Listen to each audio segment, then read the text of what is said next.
Action. Hello and welcome to Couch Talks with Dr. Lanigan. Today I welcome seniors Andy Miley and Natalie Stone as we discuss the upcoming Salle Survivor 2015. Andy and Natalie are the most recent winners of LaSalle's prestigious senior superlative, most likely to be on a reality TV show. They are two of our school's most engaged and exciting personalities and feel like they are going to bring an unmatched buzz to the first annual Survivor LaSalle.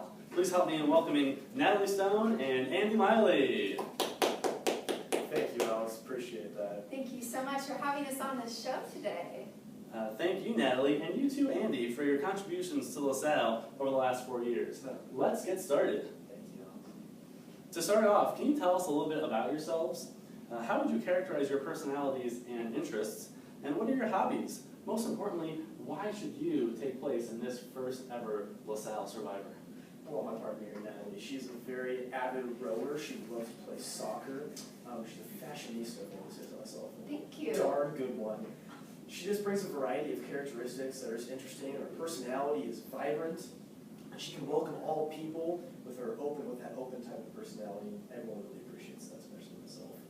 And my partner here, Andy, very witty, bubbly, very sarcastic, brings kind of the smart, edgy vibe. He would be a perfect character for a Survivor. Wouldn't you agree? Well, I have some questions that I would like to ask you first to see where we go with this. On a scale of 1 to 5, Andy, let's start with you. How would you rate yourself with the question of honesty is always the best policy? Would you rate yourself a 1 being, no, that's not really you, or 5 being, yep, that's me in a nutshell? Well, you see, Alex, there's just situations in life where honestly it may not be the best policy. When someone's life is at risk, maybe. I mean, it's just all kinds of, there's different situations that happen in life, and sometimes honesty isn't always the best policy. But I would say, as a general rule of thumb, in everyday situations, that honesty would be the best policy, save for some situations. Natalie, same question. I would have to disagree, but nothing personal to Andy. I just feel like if it's right for your game and you have to play it that way, then honesty is not always the best policy. Okay, next question. Would you say that you are constantly putting your maximum effort into everything you do? Rate 1 to 5. How would I rate you? Please. I would definitely give you a 3 out of 5, but nothing personal, nothing personal.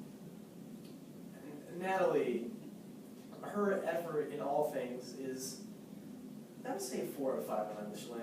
And sometimes in school she may not give it all, but I would say that generally in her everyday activities, she like her work and with her family, she's always giving her best effort. And that's always what matters, right? All right, thank you for those answers.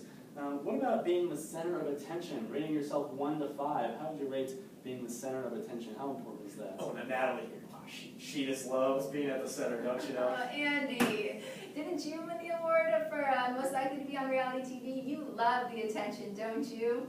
You did too. Well, I think that we both would agree we're a 5 out of 5 on that one, Dr. Lanigan. What can we say? 2 peas in a pod. What about being able to repair things? Do you enjoy repairing things? Oh, myself, I actually grew up with my dad was a mechanic, and he was a flight mechanic in the Navy also. So we spent a lot of time building things, making things, repairing cars. We almost never took anything mechanic, we always did it ourselves. Miley household. What about the Stone household? I would say probably about a 3 out of 5 on that one, but I enjoy fixing things, so I'm definitely going to bump my 2.5 up to a 3. That's why I did that one. I enjoy the creative side. I would say I'm pretty handy. Okay, and our last rating question is, how do you perform under pressure? 1 to 5. What would you like to answer? I think I would give Andy a 5 out of 5. Always a great performer under pressure. He loves working under pressure, finishing late homework under pressure, especially in your class, Mr. Lanigan. Don't you know it? Testing my game. Natalie, under pressure, she always just finds a way to persevere and get through it. It may not always have the best result, but she gets through it. And that's what I appreciate about Natalie. Thank you. All right, we're going to change to having questions where we have 2 different options as our answer. Andy, we'll start with you. The first question is, if someone is rude to you, or if someone is rude to me or someone I am with, Do I A, shrug it off and move on, or B, do I confront the person and resolve the issue? I think, well, Jesus tells us that when we have a problem with our brother, we should always go to him and solve that problem, right? So that's what I would say also. Natalie, same question. You know, Mr. Lanigan, I think that it's all about the situation, and when it comes up, you know, maybe I would, maybe I wouldn't. If it's something that I need to keep inside and maybe save for a later time in the game, for example, I think I would keep it inside and maybe confront them only if I had to. All right, Natalie, next question. I perform better when A, I have clear objectives and timelines, or B, I'm given the freedom to explore and research. I love timelines, guided work. I like being told what I need to do, but I think that I'm also able to perform in either aspects of that question. Andy, same question. Abstract is a way of life, Mr. Lanigan. I like to live the abstract life. So you would say B. Yes. Okay. All right, when completing work, Andy, when completing work, A, I like to work independently and have confidence in my own skills and abilities, or B, I feel most comfortable collaborating with others and seeking advice before I complete a task. Well, I always have confidence in my own abilities. I mean, why not? It's me.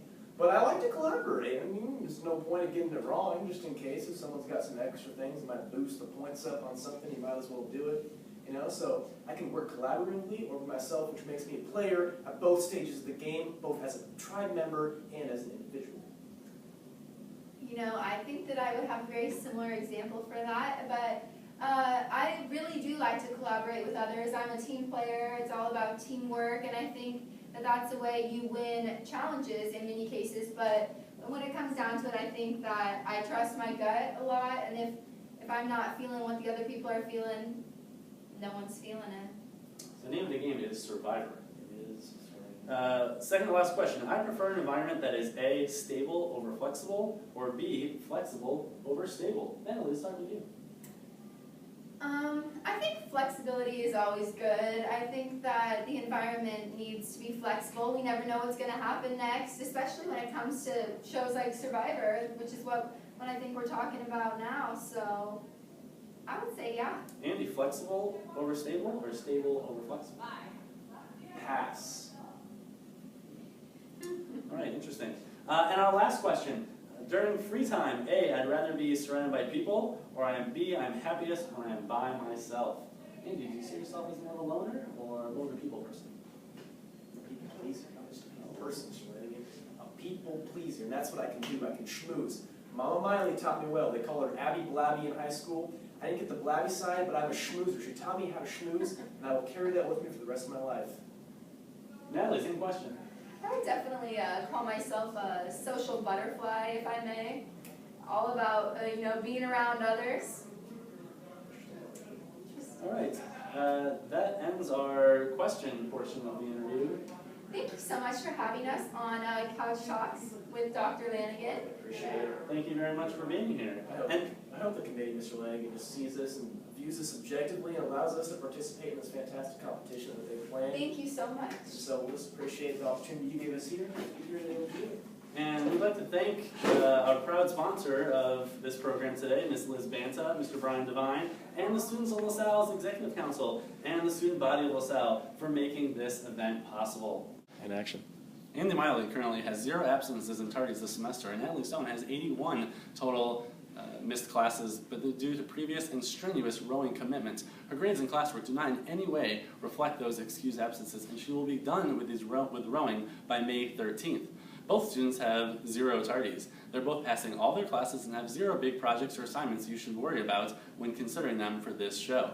There are no current after-school commitments, and Andy and Natalie both have no allergies, food restrictions, or sleeping concerns to be aware of. Thank you very much.